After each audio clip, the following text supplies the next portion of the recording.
Many times when we have Steadicam on set and the Steadicam goes to low mode, the camera basically flips upside down. And when it flips, what happens is the image on the monitor goes upside down as well, and we are looking at the video which is vertically and horizontally flipped.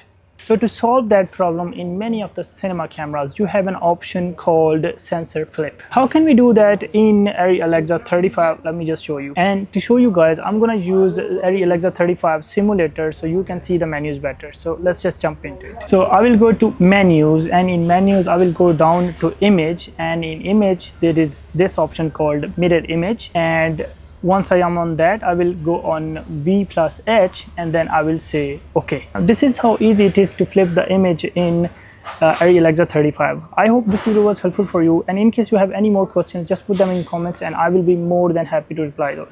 Thank you so much for watching. See you in the next one.